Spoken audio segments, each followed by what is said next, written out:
इस कहानी में हमें कुछ ऐसी नन्स को दिखाया गया है जो अजीबोगरीब इच्छाएं रखती है, क्योंकि इन्होंने आज तक किसी भी मर्द को छुआ तक नहीं था। लेकिन एक दिन इनके चर्च में एक आदमी काम करने आ जाता है और इसके बाद ये नन्स उस आदमी के साथ क्या क्या करती है वो आगे हम इस कहानी में देखने वाले हैं। अगर वीडियो थोड़ा सा भी पसंद आए तो इसे अपने दोस्तों के साथ जरूर शेयर करना। कहानी की शुरुआत में हम फर्नांडा को देखते हैं, जिसके पास जिनेवरा आती है और पूछती है कि आखिर तुम कल रात कहाँ थी। तो फर्नांडा बोलती है, रात को मेरा गधा यहाँ से जंगल की तरफ भाग गया था, मैं उसी को लेने गई थी। तभी इनके पास चर्च का माली लुर्को आता है और इनसे बात करने की कोशिश करता है, लेकिन ये दोनों लुर्कों को गालियां देकर यहाँ से भगा देती है। इसके बाद हम फादर टोमासो को देखते हैं और चर्च में सभी नन्स ईश्वर की प्रार्थना कर रही थी। प्रार्थना करने के बाद मदर मारिया फर्नांडा से मिलती है और फर्नांडा से पूछती है कि कल रात को तुम कहाँ थी। तो फर्नांडा मदर मारिया को भी यही बताती है कि मेरा गधा जंगल में भाग गया था, मैं उसे लेने गई थी।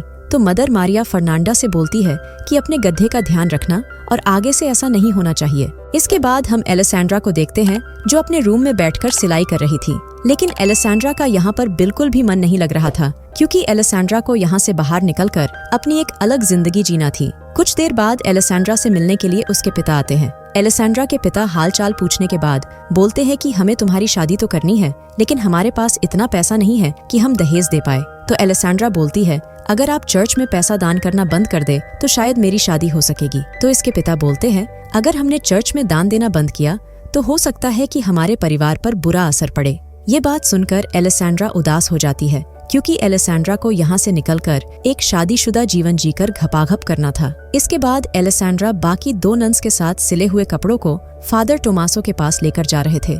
तभी ये तीनों लुर्कों को देखते हैं और जानबूझकर ये तीनों लुर्कों को गालियां देते हैं और उसे बहुत मारते हैं। कुछ देर बाद लुर्को फादर टोमासो से मिलता है और बोलता है कि उन तीनों नन्स ने मुझे बहुत मारा, इसलिए मैं काम छोड़ रहा हूँ, और लुर्को यहाँ से चला जाता है। अब लुर्को के जाने के बाद टोमासो सिले हुए कपड़ों को लेकर यहाँ से निकल जाता है।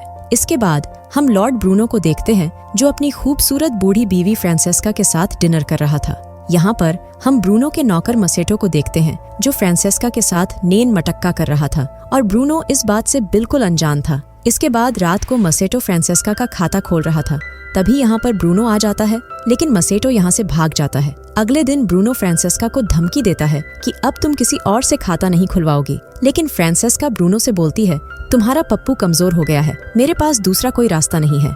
कुछ देर बाद फ्रांसेस्का मसेटो के पास जाती है और उसके साथ जबरदस्ती करने लगती है, लेकिन ब्रूनो ये सब देख लेता है और अपने दो लल्लू सिपाहियों को मसेटो के पीछे लगा देता है। लेकिन ब्रूनो के लुल्लू सिपाही मसेटो को नहीं पकड़ पाते हैं और भागते भागते मसेटो एक नदी के पास आ जाता है।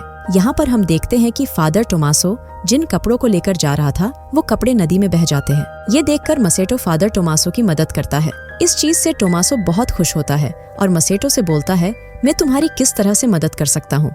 तो मसेटो बोलता है, मुझे आज रात रुकने के लिए जगह चाहिए, और टोमासो मसेटो को अपने साथ चर्च में लेकर आ जाता है। इसके बाद रात को टोमासो मसेटो से बोलता है कि अब से तुम यही रहकर चर्च का काम करोगे, लेकिन तुम्हें गूंगा और बहरा बनकर रहना पड़ेगा, ताकि तुम्हें वो तीनों बदमाश नन्स परेशान ना कर सके। अगले दिन टोमासो मसेटो को मदर मारिया के पास लेकर जाता है और बोलता है कि मसेटो गूंगा और बहरा है और आज से मसेटो इस चर्च में काम करेगा। इसके बाद हम फर्नांडा और एलेसेंड्रा को देखते हैं जो आपस में मस्ती कर रही थी। तभी ये दोनों मसेटो को देखती है और फर्नांडा जल्दी से मसेटो के पास जाकर कुल्हाड़ी से उसे मारने की कोशिश करती है और बोलती है कि आखिर तुम इस चर्च में कैसे आए। लेकिन तभी यहाँ पर मदर मारिया आ जाती है और इनको बताती है कि ये मसेटो है और ये आज ही इस चर्च में काम करने के लिए आया है और मसेटो गूंगा और बहरा है।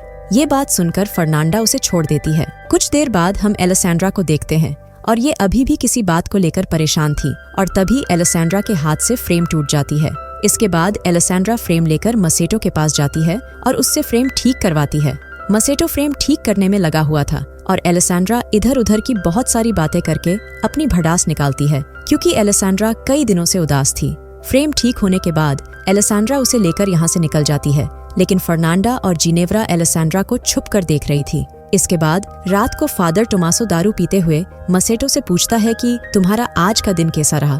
तो मसेटो बताता है कि आज का मेरा दिन बहुत अच्छा रहा और उन तीनों नन्स ने मुझे परेशान भी नहीं किया। इसके बाद फर्नांडा की फ्रेंड मार्ता उससे मिलने आती है और ये दोनों एलेसेंड्रा के रूम में जाकर दारू पीने लगते हैं।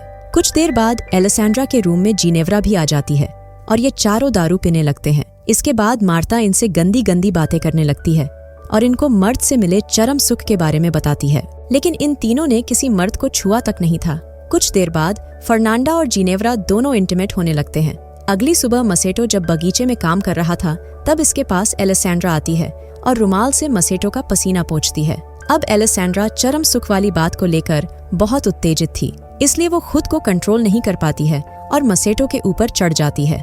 कुछ देर बाद एलेसेंड्रा चर्च के घंटी की आवाज सुनती है और मसेटो को छोड़कर यहाँ से भाग जाती है। इसके बाद जब सभी चर्च में प्रेयर कर रहे थे तभी फर्नांडा एलेसेंड्रा के कपड़ों और नाखून में मिट्टी लगी हुई देखती है और वो समझ जाती है कि एलेसेंड्रा ने कुछ तो कांड किया है। प्रेयर खत्म होने के बाद फर्नांडा मार्ता के साथ जंगल में जाती है और ये एक जड़ी बूटी को तोड़कर उसे पानी में गर्म कर लेते हैं और पानी को मार्ता फर्नांडा की आंख में डाल देती है। इसके बाद फर्नांडा अपनी उंगली में चीरा लगाकर थोड़ा सा खून गालों पर लगा लेती है और अब ये मसेटो को अपने जाल में आसानी से फंसा पाएगी।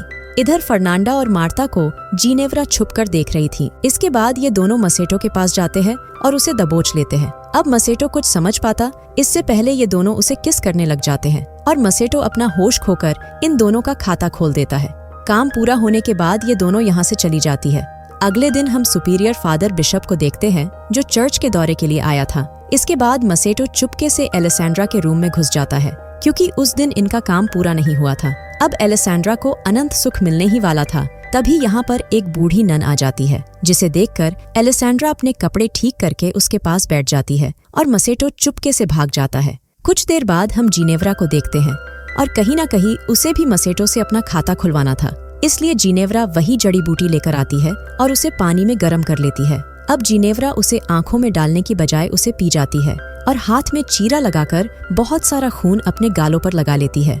इसके बाद एलेसेंड्रा मसेटो के पास आती है और उससे पूछती है, क्या तुम बोल सकते हो? ये बात सुनकर मसेटो बोलता है कि मैं बोल सकता हूँ, लेकिन मैंने ये सब मजबूरी में किया है। लेकिन इस चीज से एलेसेंड्रा को बहुत बुरा लगता है। तभी यहाँ पर जिनेव्रा आ जाती है और उसे देखकर एलेसेंड्रा जल्दी से छुप जाती है। इसके बाद जिनेव्रा मसेटो के पास आकर उसे किस करने लगती है, लेकिन तभी जिनेव्रा बोलती है कि मुझे लगता है कि मुझे लड़कियों के साथ घपाघप करना चाहिए। इसके बाद जिनेव्रा को किसी के आने की आवाज सुनाई देती है, इसलिए ये भी छुप जाती है और जिनेव्रा एलेसेंड्रा को देख लेती है। इसके बाद फर्नांडा अंदर आती है और मसेटो को डराकर उसके हाथ बांध देती है। इसके बाद फर्नांडा मसेटो और अपने गधे को लेकर जंगल की तरफ निकल जाती है। एलेसेंड्रा और जिनेव्रा फर्नांडा का पीछा कर रही थी और जंगल में कुछ दूर जाने के बाद ये दोनों देखते हैं कि फर्नांडा और मार्ता ने मसेटो को बांध दिया है और कुछ लड़कियां बिना कपड़ों के नाच रही थी। दरअसल ये दोनों मसेटो को मारकर एक रिचुअल को पूरा करने वाले थे। तभी हम देखते हैं कि जिनेव्रा को जड़ी बूटी का नशा हो जाता है और वो इन नंगी लड़कियों के साथ नाचने लग जाती है। जिनेव्रा को देखकर सभी लड़कियां यहाँ से भाग जाती है और एलेसेंड्रा फर्नांडा के पास आकर मसेटो को बचा लेती है। इसके बाद नशे की हालत में चिल्लाते हुए जिनेव्रा बिशप के पास जाती है और बोलती है कि मसेटो गूंगा बहरा नहीं है और फर्नांडा एक चुड़ैल है। ये बात सुनकर बिशप मदर मारिया को बाहर बुलाता है। जब मारिया बाहर आती है तभी इसके रूम से टोमासो भी बाहर निकलता है और सभी समझ जाते हैं कि इन दोनों का भी चक्कर चल रहा है। अगले दिन बिशप तीनों नन्स को गलत काम करने और घपाघप करने के लिए ईश्वर से क्षमा मांगने के लिए बोलता है और टोमासो को एक दूसरे चर्च में भेज दिया जाता है और मसेटो को लॉर्ड बुर्नो के हवाले कर दिया जाता है। इसके बाद ब्रूनो मसेटो को काल कोठरी में बंद कर देता है। कुछ दिन बाद हम इन तीनों नन्स को देखते हैं और ये तीनों एक दूसरे से अपने बर्ताव के लिए माफी मांगती है, लेकिन इन तीनों को मसेटो की बहुत चिंता हो रही थी, इसलिए ये तीनों मसेटो को काल कोठरी से बाहर निकालने का प्लान बनाते हैं। इसके बाद हम काल कोठरी में मसेटो को देखते हैं।